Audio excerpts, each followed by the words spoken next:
होता है, अन्यथा राग नहीं होता। दूसरा पदार्थ ना हो तो राग ना हो, लेकिन दूसरे पदार्थ से राग नहीं होता। दूसरा पदार्थ राग का हेतु नहीं होता। ये बात तो सही है। दूसरा व्यक्ति ना हो तो लड़ाई ना हो। तो लड़ाई हुई तो दूसरे व्यक्ति के होने से हुई, पर दूसरे के बिना तो नहीं होती है ना। नहीं होती है तो फिर उसी से हुई होगी, कोई कारण हुआ होगा, वो नहीं है बात। लड़ने का अगर मन हो तो लड़ाई होती है, अन्यथा और दोनों का हो तो हो, एक से तो नहीं होती ना। इसलिए जैसे विसंवाद के लिए कोई दूसरा व्यक्ति चाहिए, लेकिन दूसरा व्यक्ति उस विसंवाद का कारण नहीं होता, उसी तरह यहाँ भी हिंसा के लिए कोई दूसरा जीव चाहिए, लेकिन दूसरा जीव हिंसा का कारण नहीं है। सर्वथा एकांत पक्ष मिथ्यात्व है। सर्वथा एकांत पक्ष क्या हुआ? सर्वथा एकांत पक्ष मैंने निश्चय नय का पक्ष, वो मिथ्यात्व बताया यहाँ। वो क्या है निश्चय नय का पक्ष? एक जीव दूसरे जीव को मारता नहीं है, सुखी नहीं करता, दुखी नहीं करता, ऐसा ये अध्यवसाय है। इस अध्यवसाय का नाम मिथ्या दर्शन, मिथ्या ज्ञान और मिथ्या चारित्र है। ये तो आचार्य कुंतुन ने कहा है, इतना विस्तार दिया, फिर इसमें बाकी कौन सी बच गई बात? एक बात इसमें और बाकी है, वो क्या है? क्या एक जीव से दूसरा जीव बिल्कुल नहीं मरता? तो निश्चय ने कहा कि हाँ बिल्कुल नहीं मरता। तो व्यवहार ने बोला कि मैं मार के बताता हूँ। तो उसने मारने का भाव किया और दूसरा जीव मर गया। तो मरा नहीं मरा? मरा तो है। किस तरह मरा है? इसने भाव किया और वह मरा है। निश्चय ने क्या कहा था कि तुम्हारे भाव से, तुम्हारे अध्यवसाय से जीव मरता नहीं है। तो व्यवहार ने क्या कहा? ये देखो मैं मार के बताता हूँ। मरा ना? हाँ मरा तो है, इस तरह मरा है, लेकिन फिर भी निश्चय नय का जो त्रैकालिक सत्य सिद्धांत है उसका घात नहीं हुआ। तब ये भी एक मरने मारने की परिस्थिति तो है, इस तरह मर जाते। इसलिए व्यवहार नय का भी निश्चय नय के साथ स्वीकार करना चाहिए। एक के द्वारा दूसरे जीव का घात नहीं होता, इसलिए घात करने के भाव में हिंसा नहीं है, ऐसा जो मानता है। क्योंकि वो मरता नहीं है, वो मरता नहीं है तो हिंसा नहीं है कि नहीं। तू जो घात का भाव करता है वहाँ जीव मरता भी है, इसलिए वो घात का भाव हिंसा है, इसलिए हिंसा से विराम ले। वो भाव अच्छा नहीं।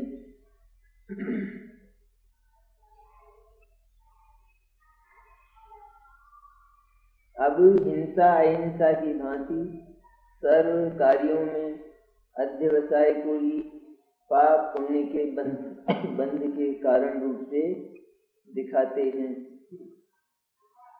हिंसा और अहिंसा तो उदाहरण हुआ ना, उदाहरण मैंने है, वो भी एक प्रकरण है, वो भी हिंसा और अहिंसा भी। पर हिंसा अहिंसा की तरह सारे ही पाप और पुण्य रूप जो प्रकरण हैं उनमें ये अध्यवसाय ही एकमात्र पाप बंध का और पुण्य बंध का कारण है। इस अध्यवसाय से ही पाप और पुण्य के भाव का जन्म होता है। ये अध्यवसाय अर्थात ये मिथ्या दर्शन, यहाँ से पाप और पुण्य का आचरण निकलता है। इसमें से ये दो बच्चे पैदा होते हैं, एक पाप का और एक पुण्य का। ये मर जाता है तो फिर वे भी धीरे धीरे मर जाते हैं, ऐसा नियम है।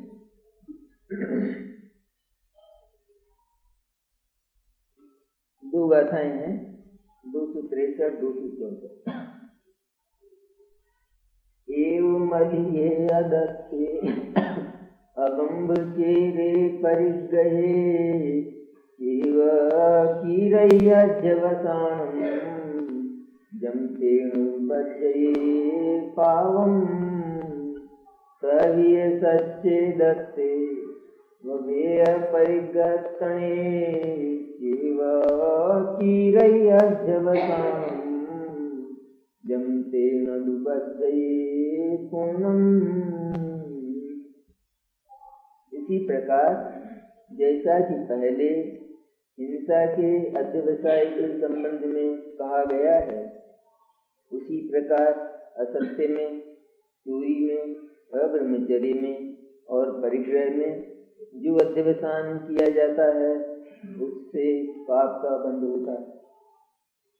और इसी प्रकार सत्य में, अचौर्य में, ब्रह्मचर्य में और अपरिग्रह में जो अध्यवसान किया जाता है उससे पुण्य का बंध होता है। जैसे हिंसा से पाप का बंध, अहिंसा से बचाने के भाव से पुण्य का बंध, इसी प्रकार असत्य, चोरी, कुशील और परिग्रह इनसे पाप का बंध, और सत्य, अचौर्य, ब्रह्मचर्य और अपरिग्रह इनसे पुण्य का बंध होता है। और इन दोनों का मूल अध्यवसाय है। इनमें अध्यय है, यह मैं सत्य बोलता हूँ अथवा मैं झूठ बोलता हूँ, अब मैं झूठ नहीं बोलूंगा, ये अध्यवसाय है। कहते महापाप है। मैं झूठ नहीं बोलूंगा, ये पुण्य भाव है, ये तो ठीक है। और इस पुण्य भाव का जन्म अध्यवसाय के महापाप से होता है। ये पुण्य भाव जैसे दूध लेकिन विष मिला हुआ है, दूध जिसको जीवन दाता कहते लेकिन विष मिला हुआ है। इसी तरह यह जो बचाने का भाव, चोरी नहीं करने का भाव, सत्य बोलने का भाव इत्यादि जो भाव है, ये भाव पुण्य भाव है। तो दो नाम रखने पड़ेंगे, दोनों विपरीत हैं। एक में झूठ बोला जाता है, एक में झूठ का त्याग किया जाता है। एक में असत्य का ग्रहण किया जाता है, एक में असत्य का त्याग किया जाता है। तो दो विपरीत बातें हुई ना। दो विपरीत बातों के, दो विपरीत प्रकरण के दो नाम, एक का नाम झूठ और एक का नाम सत्य। एक का नाम चौरी, दूसरे का नाम अचौरी। एक का नाम ब्रह्म, एक का नाम अब्रह्म। एक का नाम परिग्रह, दूसरे का नाम दो नाम रखने पड़े कि नहीं। जैसे धरना और उठाना एक ही कह दें, बस दोनों को एक ही तरह से बता दें, दो नाम। इसी तरह दो प्रकरण, दो प्रकार के परिणाम, उनके दो नाम, एक का नाम पाप, दूसरे का नाम पुण्य है। पुण्य चला है इसका नाम। अनादिकाल से यह जो अहिंसा, सत्य, अचौर्य, ब्रह्मचर्य, अपरिग्रह का भाव है, इसका नाम अनादिकाल से पुण्य है। आज से नहीं, 20वीं शताब्दी में रखा हो।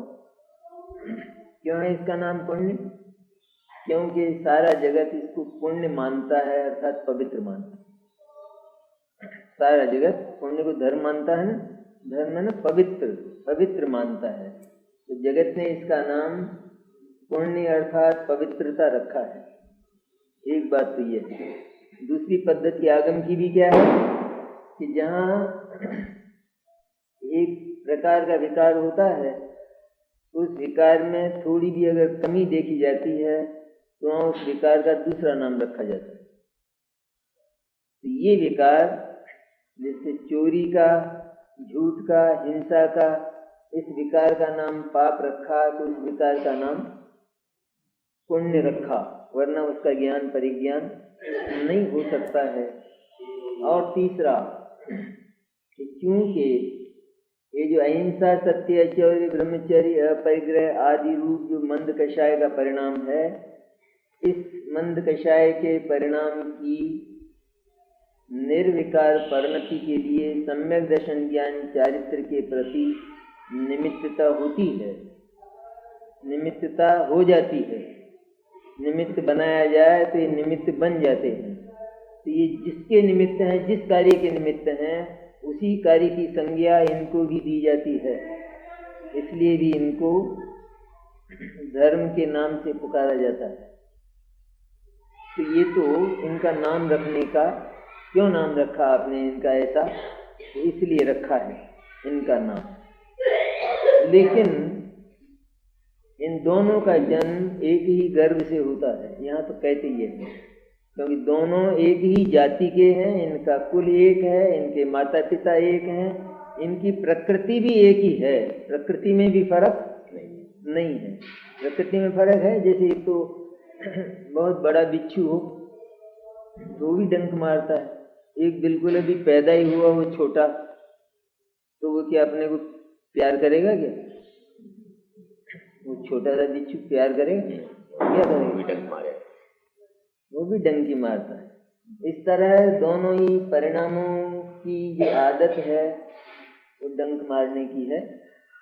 एक ज्यादा तेज मारता है और एक हल्का मारता है, लेकिन प्रकृति दोनों की बंध स्वरूप है। बंध स्वरूप इसलिए है क्योंकि ये दोनों वृत्तियां आत्मा के मूल स्वरूप से विपरीत हैं। स्वभाव के विपरीत जो भी वृत्ति होगी आत्मा की, उससे निश्चित बंध होगा, क्योंकि वो अपराधनी है आत्मा की, अचेतन की नहीं। दंड आत्मा के लिए है, सजा, और पुद्गल के लिए नहीं। पुद्गल में भी होता है विकार, तो पुद्गल भी दूसरे पुद्गल के साथ संबंध कर लेता है, लेकिन उसमें संबंध का भाव पैदा नहीं होता। एक संबंध भाव तो स्वाभाविक जो संबंध बना है ना, एक परमाणु दूसरे परमाणु के साथ मिला, ये भी संबंध भाव मन संबंध रूप परिणमन है। लेकिन यह मेरा है ये भाव पुद्गल में नहीं होता, इसलिए पुद्गल को सजा नहीं होती। आत्मा में ये भाव होता है, क्योंकि आत्मा जानने वाला है, इसलिए जानने वाले को सजा होती है। अनजान को, अनजान में जिसमें ज्ञान नहीं है उसको सजा नहीं होती, उसको सजा दी भी नहीं जा सकती, उसके बयान भी नहीं हो सकते, और उसको सजा दे दे तो सजा देने वाला परेशान होगा। जैसे एक पत्थर को सजा दे दे तो क्या होगा? तो परेशान होगा सजा देने वाला। इसलिए सजा किसको होती है? लोक में कुदरत का विधान कितना सुंदर है। ये जानता है, जिसमें जानने की शक्ति है उसे सही जानना चाहिए। यदि वह सही नहीं जानता है तो सजा का पात्र है। इसलिए सजा हमेशा ही ज्ञान को हुई, लोक में भी ज्ञान को ही हुई है। उस ज्ञान को हुई है जिसने ज्ञानमय होकर भी अज्ञान का आचरण किया है, उसको हुई है लोक में भी। तुम नहीं जानते कि ये चीज तुम्हारी नहीं थी, तुमको मालूम नहीं है, तुमने ये चीज क्यों उठाई? कि साहब ये चीज से पूछो, मेरे से क्यों पूछते हो आप? चीज से क्या पूछते? चीज में तो ये विकार होता ही नहीं है, ये विकार तुम्हारे भीतर हुआ है। क्यों? तुम जानते हो ना ये वस्तु तुम्हारी नहीं है, फिर भी तुमने इस पर अपना अधिकार माना है, घोषित किया है। तो ये मानने की, अधिकार घोषित करने की वृत्ति तुम्हारे भीतर पैदा होती है, और यह किसी भी जीव को अपने लिए पसंद नहीं है, दूसरे के लिए तो पसंद है। मेरी चीज को कोई दूसरा अपना ना कहे, उस पर कोई अपना अधिकार न बतावे, ये हर जीव चाहता है। लेकिन ये फिर दूसरे की वस्तुओं पर अपना अधिकार घोषित करता है, इसलिए ये अपराधी है। तो ये दो प्रकार का परिणाम, एक पाप और दूसरा पुण्य। इन दोनों में मैं यह पाप करता हूँ, मैं यह पुण्य करता हूँ, मैं ये बचाता हूँ, मैं ये झूठ बोलता हूँ, नहीं बोलता हूँ, चोरी करता हूँ, नहीं करता हूँ, किसी की वस्तु को उठाता हूँ, नहीं उठाता हूँ, इत्यादि। ये सारा का सारा अन्य वस्तु से संबद्ध जो परिणाम है, अन्य वस्तु से संबंध बनाकर होने वाला परिणाम, अन्य वस्तु के साथ संबंध मानकर होने वाला भाव, वो सब का सब अध्यवसाय से उत्पन्न होने वाला पाप और पुण्य, वो बंध है, उससे बंध होता है। ये दोनों से हुआ ना बंध। इसको अध्यवसाय, उसको अगर हम अभिप्राय अर्थात मिथ्या दर्शन के अर्थ में लें तो उससे भी बंध हुआ, मिथ्या दर्शन से भी, और उसके साथ में आचरण का नियम है, इसलिए उस आचरण से भी बंध हुआ। इस तरह उस अभिप्राय से और उस आचरण से, दोनों से बंध होता है। अभिप्राय चला जाता है तो आचरण से बंध होता रहता है, इसलिए न्याय न्यारी है ना बातें। और उस अभिप्राय के साथ आचरण का नियम है निश्चित, क्योंकि अभिप्राय ये कोरा नहीं होता है, कभी कोरा नहीं होता है। मैंने इसके भीतर जो है उसको यह क्रियान्वित करना चाहता है, मैंने ये हो, ऐसा होता है नहीं। जैसे मैं दुखी कर सकता हूँ, ऐसा इसके भीतर अभिप्राय है, अध्यवसाय है, तो दुखी कर सकता हूँ, तो ये दुखी करने का प्रकरण कभी आएगा नहीं आएगा, इसके भाव आएगा नहीं, मैं ये दुखी कर रहा हूँ।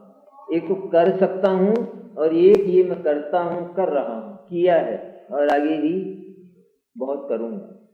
इस तरह वो अभिप्राय अर्थात वो जो इसका मानना है, उसके साथ में आचरण भी छिपा हुआ है, इसलिए वहाँ नियम से उसके साथ आचरण होता है। इसी तरह सम्यक दर्शन में, सम्यक दर्शन में जब ये मंतव्य समाप्त हो गया तो वहाँ भी निश्चित रूप में आत्मा के प्रति आचरण पैदा होता है, क्योंकि सम्यक दर्शन में आचरण का जो स्थान है वो निश्चित किया गया, उसको शुद्धात्मा कहते हैं।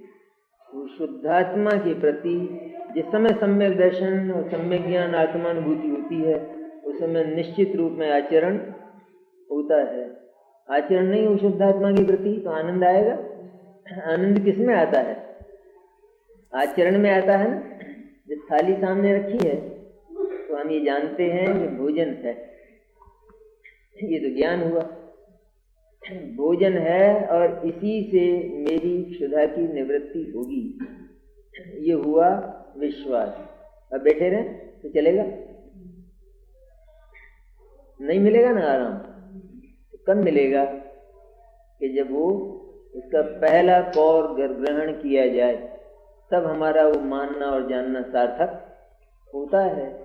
इसी तरह सम्यक दर्शन और सम्यक ज्ञान में निश्चित रूप में आचरण होता ही है, भले ही थोड़ा होता है, क्योंकि आचरण का और श्रद्धा ज्ञान का इतना कोई सुमेल नहीं है कि जैसे श्रद्धा पूरी हो जाती है उस तरह आचरण भी एकदम पूरा हो जाए। वो होता नहीं है, होगा नहीं, हो नहीं सकता और होना भी नहीं चाहिए। तो जब ये अध्यवसाय भीतर चलता है तो उसके साथ मारने और बचाने आदि का पाप और पुण्य रूप आचरण नियम से होता है, और ये सबके सब बंध की कक्षाएं हैं। ये एक परिवार है, परिवार बंध का। मिथ्या दर्शन, मिथ्या ज्ञान, मिथ्या चारित्र, बंध का परिवार। चोरों की बस्ती में जाए तो वहां से क्या इनाम लेकर आवे? पुरस्कृत होकर आएगा? इस तरह मिथ्या दर्शन, मिथ्या ज्ञान, मिथ्या चारित्र, ये चोरों की बस्ती, ये डाकुओं की बस्ती, वहां से ये कभी भी अच्छा नहीं लौट सकता, बांधा ही जाएगा, निश्चित बंध कर लौटेगा ये। दोनों अभिमान, दुखी करता हूं ये अभिमान और सुखी करता हूं ये अभिमान, दोनों मिथ्या है। वो दुखी करने के अभिमान में दुखी करने का भाव तो होगा ही होगा, लेकिन जिसको ये दुखी करना चाहता है उसका दुखी होना अनिवार्य नहीं है, इसलिए दुखी करने का भाव मिथ्या है। मिथ्या में मिथ्या किसको कहा? मिथ्या मैंने यह जैसा मानता है वैसा कभी होता ही नहीं। इसी तरह मिथ्या ज्ञान, यह जैसा जानता है वैसा जगत में न कभी कुछ हुआ है और न कभी कुछ होगा। इसी तरह मिथ्या आचरण, यह अन्य पदार्थ में आचरण करना चाहता है अथवा अन्य पदार्थ को यह अपने में लेना चाहता है, अपने में मिलाना चाहता है, उसका ग्रहण करना चाहता है, लेकिन यह ग्रहण केवल इसके भावों में होकर रह जाता है। जिसका ग्रहण करना चाहता है वो वस्तु नहीं मिलती, इसलिए इसका वो ग्रहण का भाव मिथ्या है। और माना इसने, ये सबसे बड़ा दुख और दुख की संतति का जो कारण है वो ये है, इसने माना कि मुझे मिला है और मिल जाता है, प्राप्त हो जाता है, और प्राप्त बिल्कुल होता नहीं है, तो इसका क्या होगा? कष्ट नहीं होगा? इसलिए उस आचरण को मिथ्या कहते हैं। इसी तरह जिसको लोक में सदाचार कहा जाता है वो पुण्य रूप आचरण, खास तो जैन दर्शन ने छानी है, बाकी सबके लिए सदाचार है। तो जैन दर्शन ने तो खरी खरी सुनाई है। पुण्य को खरी खरी सुनाने वाला और दुनिया में कोई है नहीं। समस्त ही सुकृत भोगियों के भोग का मूल है। ये कोई कम गाली है ये पुण्य को? सीधी कोई बात पुण्य के लिए कह दे तो कितनी दिक्कत हो जाती है। और ये आचार्य अमृतचंद्र का वचन है, समस्त ही सुकृत भोगियों के भोग का मूल है। कौन है सुकृत?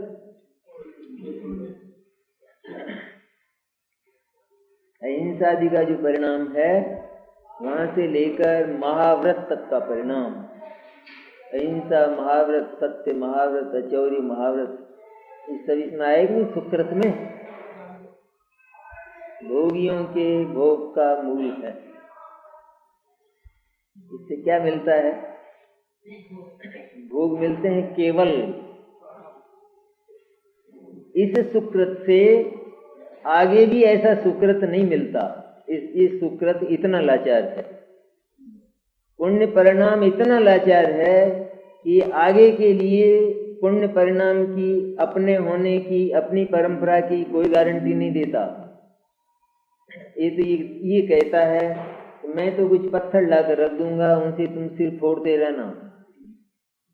ये कहता है मैं दोबारा हो जाऊं इसकी गारंटी मैं तुमको नहीं दूं, मैं तुम्हारा साथ दूंगा ये गारंटी मेरी नहीं है।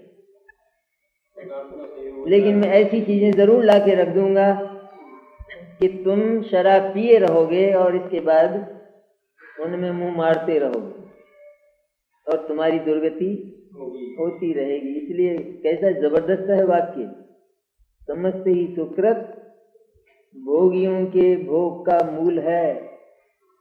संपूर्ण ही पुण्य भाव वह भोगियों के भोग की जड़ है। भोगियों की वितरागियों की नहीं। भोगियों के जो भोग भाव हैं, पाप भाव, उनकी वृद्धि का हेतु एकमात्र वर्तमान का पुण्य परिणाम है। तो उससे सामग्री ही मिलती है, परिणाम है जीव का। उससे मिलते हैं पत्थर, जीव का परिणाम नहीं मिलता। उससे क्या मिलता है? क्या मिलता है? भाटे सिर फोड़ने के लिए। पुण्य भाव से पुण्य भाव नहीं मिलता। क्या मिलता है?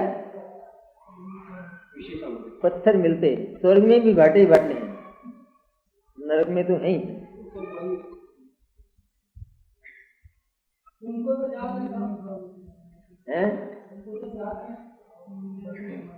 अरे जिसको माथा फोड़ना तो वो भाटा नहीं जाएगा, वो कैसे फोड़ेगा? तो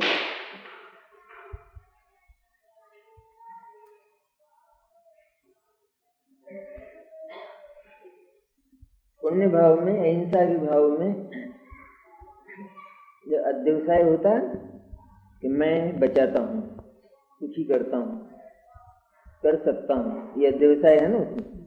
इस अध्यवसाय से प्रेरित होकर मैं सुखी करता हूँ, किया है, करूँगा, मैं तुमको वचन देता हूँ कि मैं तुम्हारी रक्षा कर। ऐसा कहने वाला वो स्वयं भी आरक्षित है और दूसरे की रक्षा तो वो कभी कर ही नहीं सकता। कितना बड़ा धोखा है ये अध्यवसाय सब कुछ है कहते हैं। ये हिंसा भी है, ये झूठ भी है, ये चोरी भी है, कुशील भी है और ये परिग्रह भी है। इसमें सारे पापों का दह है ये। क्यों कर सकेगा कोई? दे लो, अच्छा वचन दे लो, किसी को दे लो इधर दाएं हाथ को दे लो। राम जी 7 प्रतिज्ञाएं तो सबने की होंगी, यूं ही ले आए थे कोर्ट से, नहीं हुई। जीवन भर मैं रक्षा करूं, अच्छा करना भाई जी, निभ जाएगा। फिर प्रतिज्ञा की दिन क्या हुआ उसका?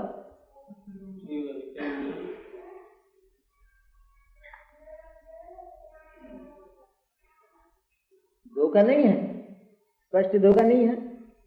किसी को वचन देते हैं रक्षा का और रक्षा कर नहीं पाते हैं, धोखा नहीं है अध्यवसाय, बहुत बड़ा धोखा है। अन्य का वंचन और अपना भी प्रवंचन दोनों है इसमें। इसी प्रकार सत्य में, आचौर्य में, ब्रह्मचर्य में और अपरिग्रह में जो अध्यवसान किया जाता है उससे पुण्य का बंध होता है।